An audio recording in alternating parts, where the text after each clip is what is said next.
জগৎ জুড়িয়া আছে এক জাতি, সে জাতির নাম মানব জাতি। এ হলো উদার মনের কবির কথা, দার্শনিকেরও এই কথা। দেশ জাতি ধর্মের ভেদরেখা তিনি মানেন না, তার কাছে মানুষ এবং মানবতাই বড়। দেশের সীমানার মধ্যে নিজের ভাবনা চিন্তাকে সীমাবদ্ধ রাখতে তিনি নারাজ। সাধারণ মানুষ কিন্তু দার্শনিকের মতো উদারচেতা হতে পারেনি। সংকীর্ণ দৃষ্টিতে পৃথিবী বলতে সে বুঝেছে নিজের জন্মভূমিকে সে মায়ের মর্যাদায় প্রতিষ্ঠিত করেছে। তার অপমান ও মর্যাদাহানিকে সে নিজের ও জাতির অপমান বলে গণ্য করেছে। ফরাসি বিপ্লবের সময় থেকে জাতীয় পতাকা জাতির শ্রদ্ধা ও মর্যাদার প্রতীক হিসেবে গণ্য হতে শুরু করলে ওই পতাকার গুরুত্ব পৃথিবীর সব দেশেই বৃদ্ধি পায় এবং সব দেশই এই পতাকা সচেতন হয়ে ওঠে।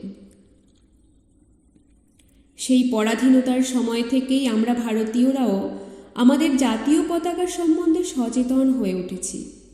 তখন দেশ পরাধীন থাকলেও আমরা আমাদের একটি পতাকা তৈরি করে নিয়েছি। সেই পতাকা হাতে নিয়ে কত স্বাধীনতা সংগ্রামী ব্রিটিশ পুলিশের গুলি বন্দুকের সামনে বন্দে মাতরম ধ্বনি দিতে দিতে অকুত ভয়ে বুক চিতিয়ে দাঁড়িয়েছেন। কত মাতঙ্গিনী গুলি খেয়েও হাতে ধরা জাতীয় পতাকাকে শেষবারের মতো উঁচুতে রাখার চেষ্টা করেছেন। দিল্লির লালকেল্লায় ওই পতাকাকে সগৌরবে উড়তে দেখবেন বলে আমাদের বীর সন্তান নেতাজি সুভাষ কত কষ্ট সহ্য করে বিদেশে ভারতীয়দের নিয়ে সৈন্যবাহিনী গড়েছেন। সেই বাহিনী দিয়ে এদেশে অভিযান চালিয়েছেন। এখন আমরা আমাদের জাতীয় পতাকার যে রূপ দেখি, এই রূপ কিন্তু এর আগে ছিল না। বঙ্গভঙ্গ আন্দোলন দুর্বার গতিতে শুরু হবার অব্যবহিত পূর্বে 1905 খ্রিস্টাব্দের 7ই আগস্ট আমাদের দেশে প্রথম জাতীয় পতাকা উত্তোলন করা হয়। এই পতাকায় ছিল 3টি রং, লাল, হলুদ ও সবুজ। লাল অংশটির উপরে আঁকা হয়েছিল 8টি পদ্ম, আর হলুদ অংশের উপর দেবনাগরী হরফে নীল কালিতে লেখা হয়েছিল বন্দে মাতরম। এরপর 1907 খ্রিস্টাব্দে ফ্রান্সের রাজধানী প্যারিস শহরে মাদাম ভিকাজি কামা ভারতের যে জাতীয় পতাকাটি প্রদর্শন করেন, তাতে 8টি পদ্মের পরিবর্তে ছিল 7টি তারা। 1917 খ্রিস্টাব্দে সাহিত্য শাসন আন্দোলনের সময় ওই পতাকাকে পাল্টে তারা ও চাঁদের নকশা এবং লাল ও সবুজ ডোরা ব্যবহার করা হয়। 1930 খ্রিস্টাব্দে আইন অমান্য আন্দোলনের সময় মহাত্মা গান্ধী আনুষ্ঠানিকভাবে গেরুয়া, সাদা ও সবুজ রং শোভিত বর্তমান পতাকাটি প্রচলন করেন, যাকে আজ আমরা দেখি। তবে তখন সাদা অংশটির ওপরে অঙ্কিত ছিল একটি চরকা। ভারতীয় গণপরিষদ 1947 খ্রিস্টাব্দের 22 জুলাই স্বাধীনতা লাভের অব্যবহিত আগে ভারতের জাতীয় পতাকার পূর্ণাঙ্গ রূপটি অনুমোদন করেন এবং 14ই আগস্ট তা জাতির হাতে অর্পণ করা হয়। এই পতাকার সাদা অংশটিতে চরকার পরিবর্তে বসানো হয় নীল রঙের অশোক চক্র।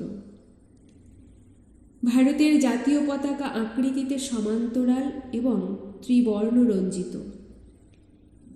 এটি 3টি সমান ও সমান্তরাল অংশে বিভক্ত।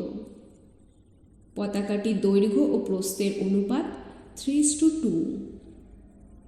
এর উপরের অংশটি গাঢ় গেরুয়া রঙের, মাঝের অংশের রং সাদা এবং নিচের অংশটি গাঢ় সবুজ রঙের।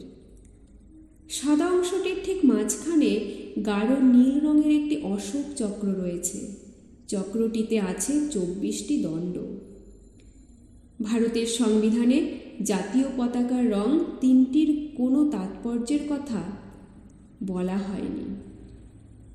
তবে সাধারণভাবে গেরুয়া রঙকে ত্যাগ ও সাহসের প্রতীক, সাদা রঙকে শান্তি ও সত্যের প্রতীক, সবুজ রঙকে বিশ্বাস ও শৌর্যের এবং অশোক চক্রকে ন্যায় ও ধর্মের প্রতীক হিসেবে গণ্য করা হয়।